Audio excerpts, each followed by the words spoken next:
Vamos con el tema 2 que trata sobre todo de cómo funciona Internet, cómo ha ido evolucionando, los diferentes protocolos que se han ido desarrollando, los navegadores, los buscadores también en qué se distinguen y los diferentes tipos de redes que podemos encontrarnos.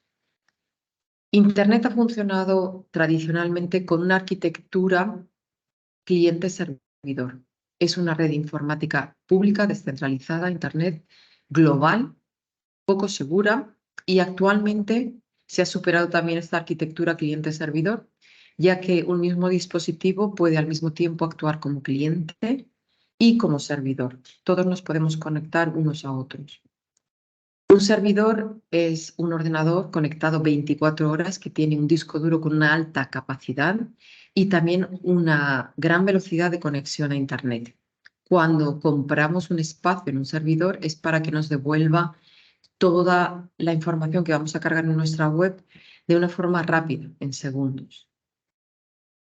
El primer protocolo que se desarrolló fue el protocolo de intercambio de información o protocolo TCP, que también se llama de Internet, y ha permitido este protocolo que los diferentes lenguajes entre los diferentes dispositivos puedan interpretar bien y de la misma forma la información. Con lo cual, todos, independientemente del sistema operativo que tenga nuestro ordenador o móvil, podemos acceder a una información y comunicarnos entre nosotros.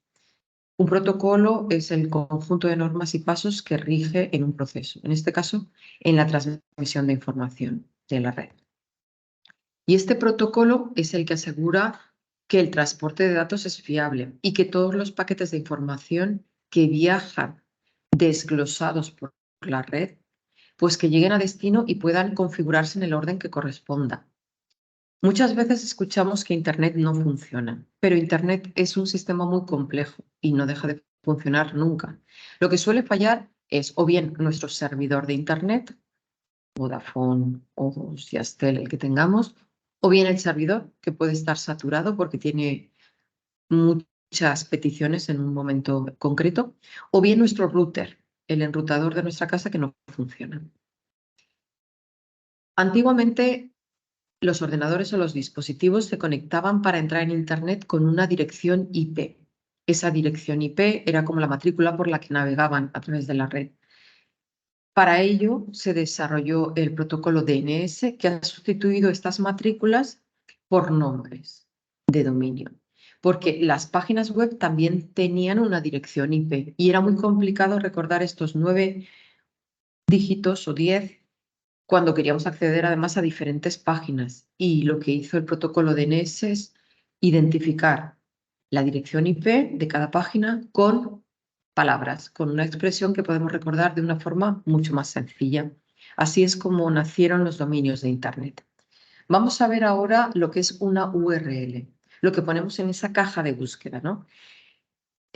Ponemos primero un prefijo, el HTTP, dos puntos, luego las dos barras, y luego puede venir un subdominio, que a veces es como España, y luego el dominio general. En este caso, el subdominio que vemos en el ejemplo son las 3 W. Luego el dominio, que es el que damos nosotros en el servidor cuando contratamos un espacio para una web. Ese nombre lo podemos elegir nosotros. Y luego la extensión, que puede ser .com, .net, .org, que también la podemos decidir y también varían en precio. A continuación podemos ver una carpeta, un directorio, subcarpeta, y luego vendría la página y la etiqueta, que son importantes para que nos identifique también Google. Todo esto, desde el principio hasta el final, Google lo registra y luego ve si tiene que ver con el contenido de esa página o de esa entrada. Por eso es importante conocer las diferentes partes de la URL, porque todas influyen en el posicionamiento SEO. Añadimos en muchas ocasiones una S a este protocolo HTTP. ¿Por qué? Porque Internet no es un entorno de comunicación seguro. Es un entorno abierto, público, pero no especialmente seguro.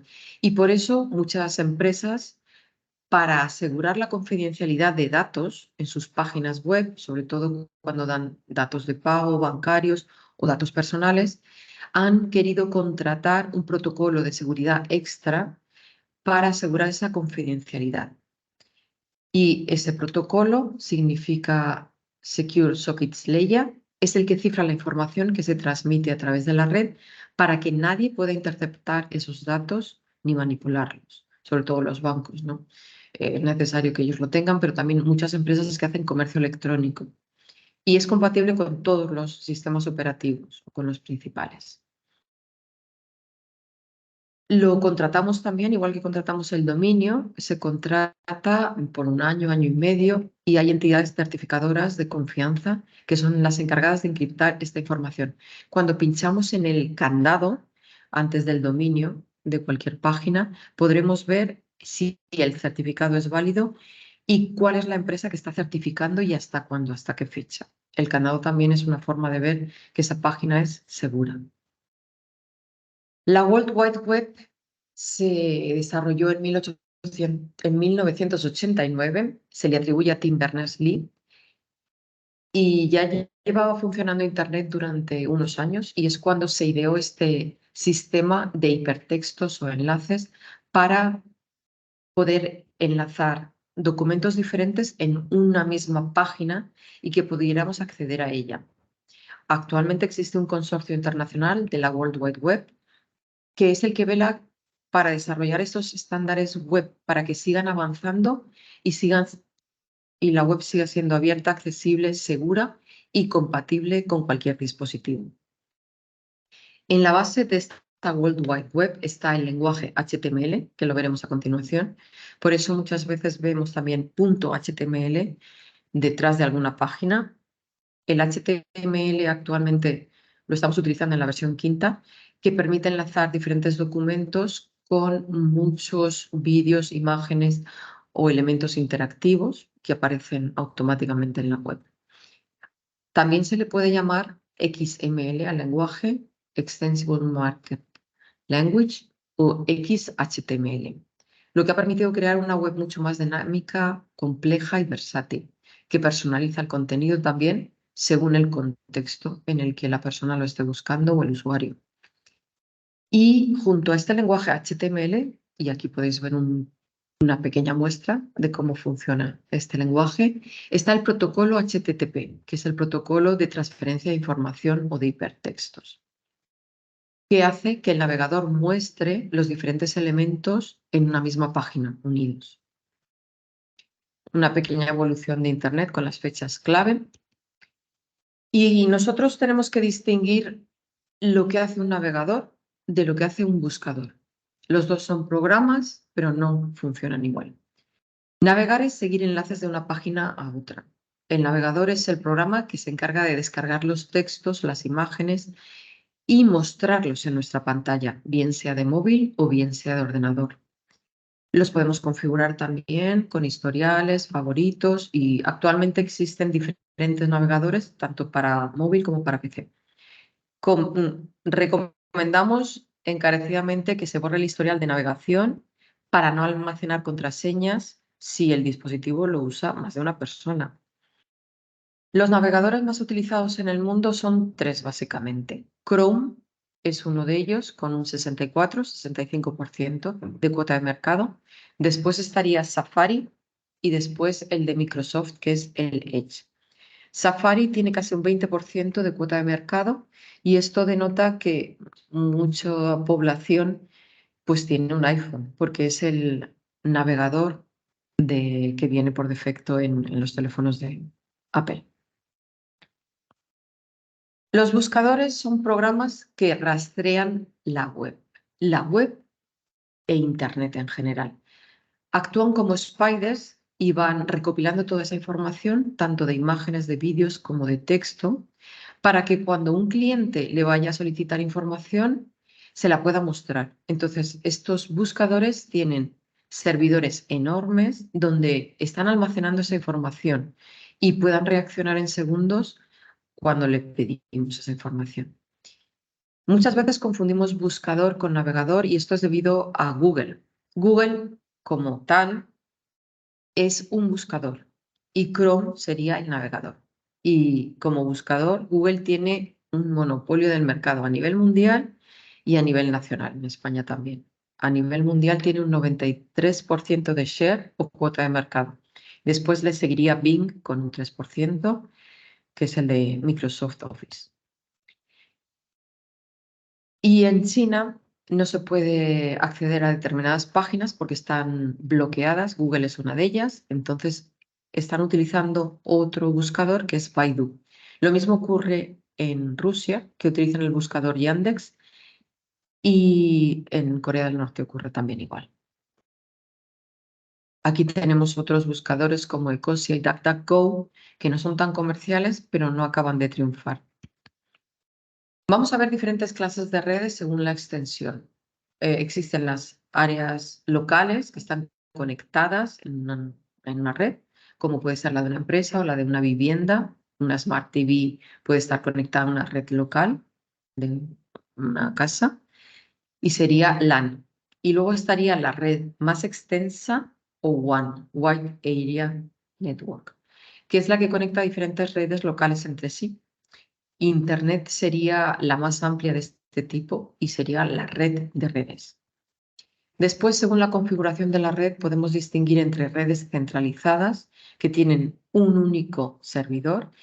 Todos los demás dispositivos están conectados a ese servidor, que es el que ocupa la posición dominante o central y es el que va a permitir que accedan a determinadas páginas o no.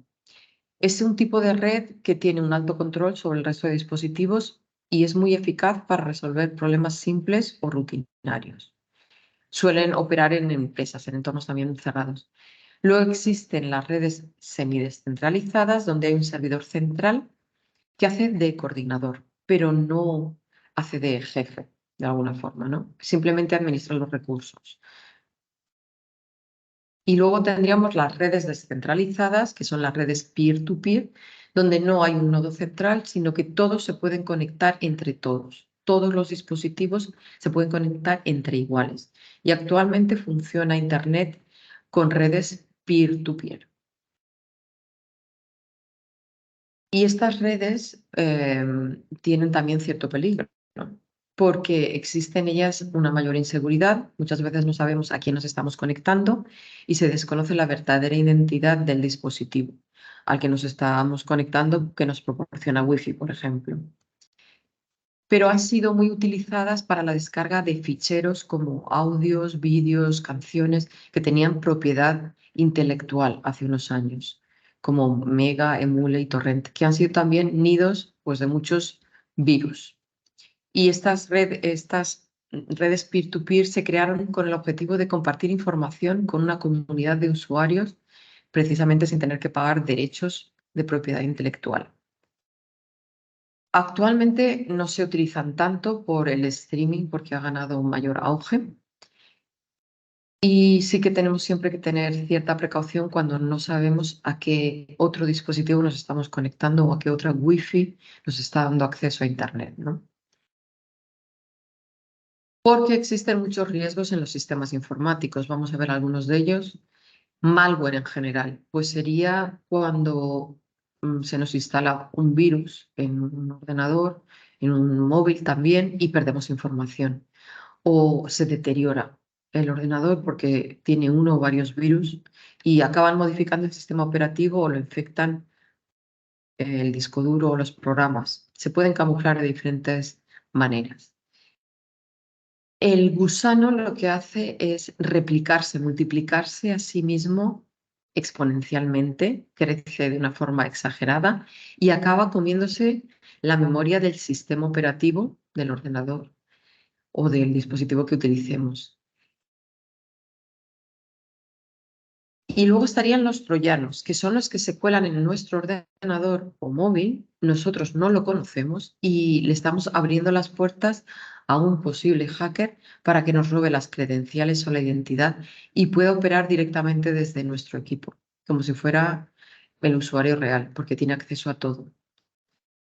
En principio, nosotros sin darnos cuenta autorizamos esa infección de troyanos y hay algunos especialmente problemáticos que son el spyware, que detectan todo lo que enviamos y pueden hacer duplicados pues, en nuestras conversaciones en redes o en WhatsApp. y no nos apetece, ¿no? Pero además pueden dar datos confidenciales como tarjetas, acceso a Bizum cuando entramos en las apps del banco. Los hackers se dedican a la búsqueda de agujeros en la seguridad de determinados sistemas de empresas o de estados y dicen muchas veces que son buenos, que lo que quieren es explotarlos y proporcionar luego soluciones seguras. La realidad es que existen hackers buenos y no tan buenos. Y luego estarían los crackers que lo que hacen es vulnerar el sistema para cometer un delito y, por ejemplo, no pagar tasas a la hora de descargarnos o instalar programas de Microsoft Office. Se craquea ese programa y al final no pagamos ese derecho intelectual. El contenido web inapropiado es cuando nos están redireccionando a otra web con contenido delictivo o pornográfico o páginas de juego. Esto es especialmente problemático cuando son menores los que acceden a este contenido web inapropiado que no hemos elegido. Muchas veces a lo mejor estamos entrando en un concurso, damos nuestros datos y a partir de ahí no controlamos por dónde navega nuestro dispositivo. Sería este un ejemplo.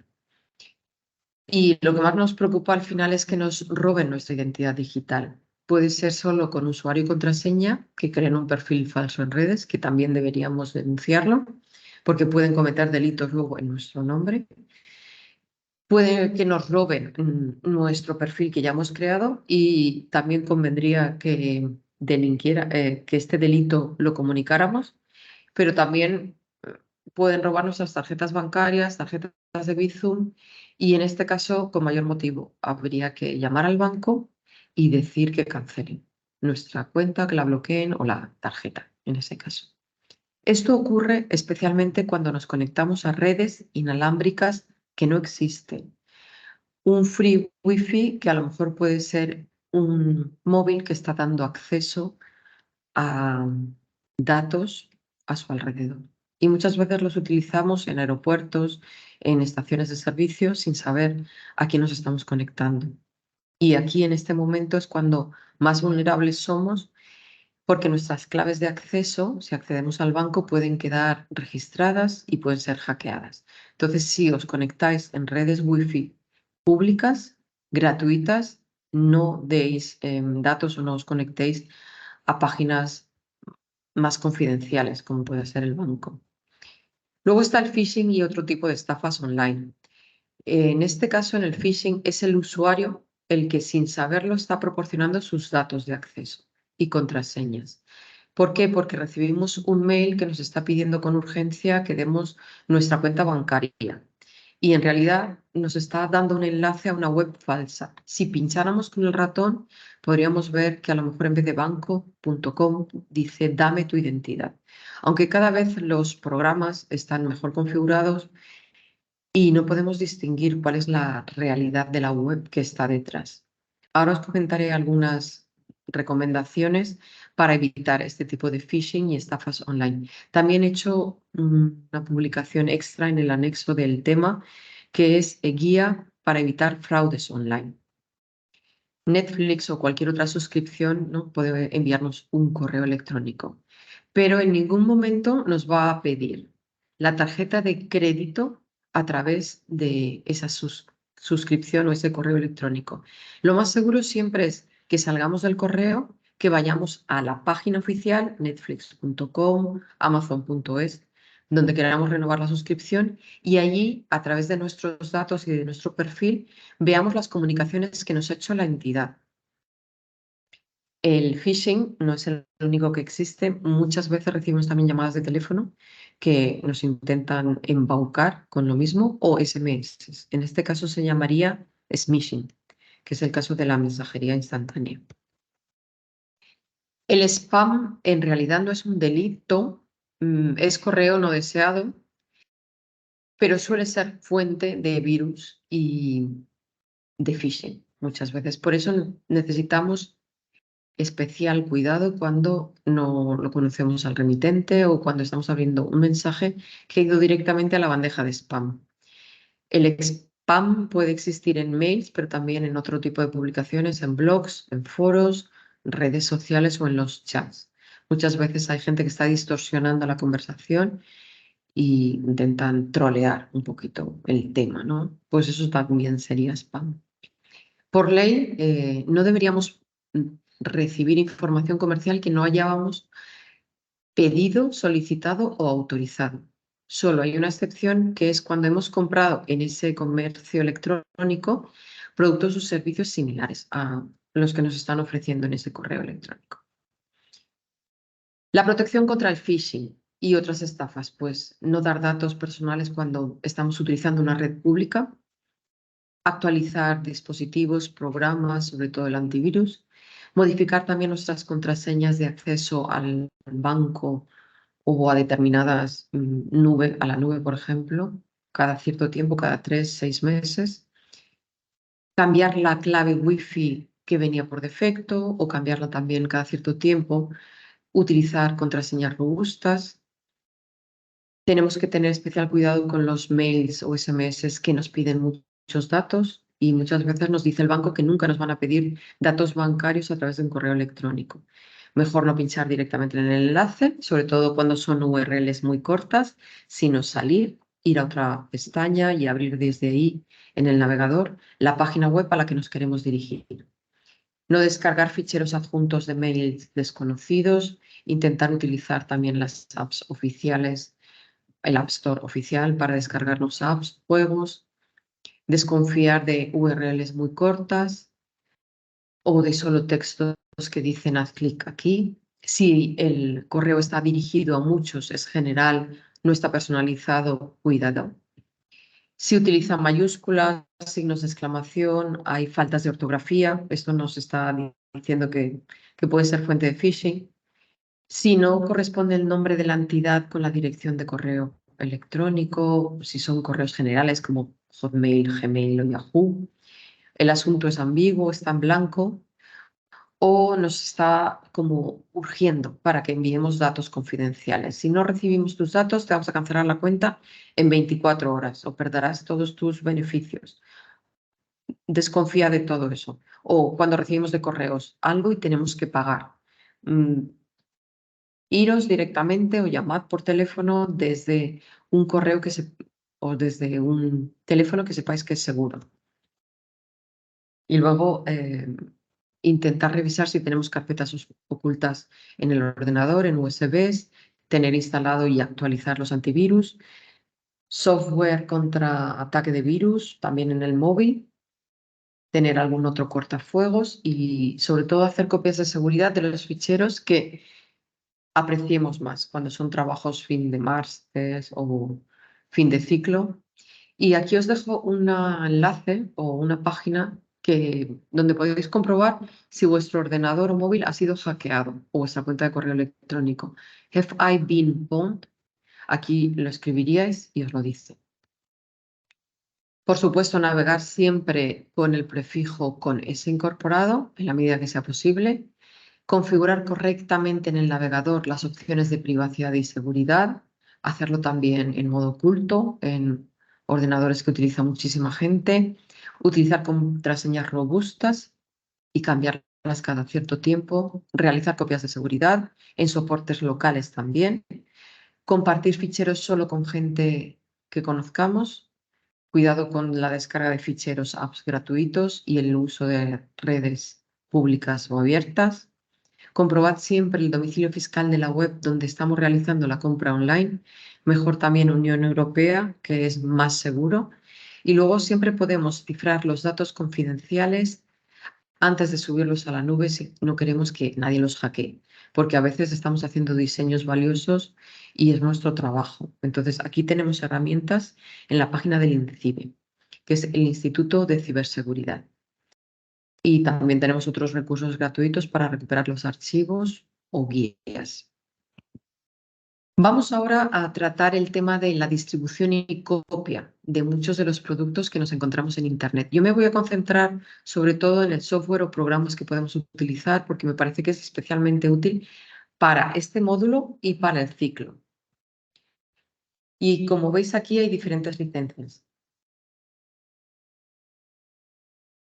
La primera licencia sería la licencia de código cerrado, donde existe un propietario del software o le tenemos que pagar un canon, porque ha desarrollado esta idea y solo nos permitirá usarlo previo pago de esta licencia. No nos va a permitir modificarlo ni tampoco copiarlo. Esta licencia de código cerrado o privativo es de pago, cuando tenemos que pagar esa licencia para poderlo utilizar. También existe el freeware, cuando nos autorizan 15 días a lo mejor a utilizarlo de forma gratuita o nos permiten un uso educativo específico o no incluye a lo mejor todas las opciones, como el caso del Canva, simplemente nos permite algunas utilidades o el Kahoot, es algo parecido. Shareware es esta misma distribución de código cerrado y a veces no tenemos que pagar durante un tiempo, pero otras veces tenemos que pagar con nuestros datos. Entonces nos facilita probar el programa, pero estamos pagando también con nuestro correo electrónico. Entonces hay un intercambio también aquí, es una forma de pago y suele ser, tenemos una limitación, ¿no? O de uso o de tiempo. Y ahora vamos a ver los códigos abiertos. WordPress, que es el programa que vamos a utilizar en esta evaluación ya, es un programa de código abierto. Es un gestor de contenidos o CMS, igual que Magento y PrestaShop, que son de código abierto. Por lo tanto, hay una comunidad de desarrolladores que están utilizándolos para instalar y desarrollar plugins, plantillas, porque se enfoca en los beneficios prácticos para la comunidad o también se quieren dar a conocer y intervienen. ¿Por qué lo hacen abierto? Porque intervienen cuestiones éticas, creen que es bueno para la humanidad y entonces permiten que se pueda acceder al código fuente o parte de ese código fuente para que se pueda modificar y dan al usuario libertad para usarlo sin que necesite pagar. También permiten su redistribución, a veces con cambios, otras veces sin cambios. Suele tener o un precio simbólico o ser completamente gratuito. Y por último estaría el software de dominio público, cuando es completamente accesible al público en general, no tiene derechos de autor, se permiten hasta que se modifique la versión y que se puedan vender versiones derivadas, se puedan distribuir, incluso ganar dinero bajo licencia. Se conoce al completo su código fuente y no se debe reconocer la autoría. Hay que desconfiar, bueno, también desde dónde nos descargamos este software de dominio público. También tenemos que tener cuidado en no confundir el software de dominio público, que también se le puede llamar libre, del free software, que hemos dicho que tiene un uso limitado, pero es de código cerrado. Y la piratería es cuando nosotros estamos reproduciendo, distribuyendo copias de programas, de música, de imágenes o vídeos sin pagar nada al autor, porque ese derecho de autor nos lo estamos saltando. Esta piratería puede afectar a la música, a la literatura, al cine, videojuegos, a libros, a imágenes audiovisuales en general y a los programas.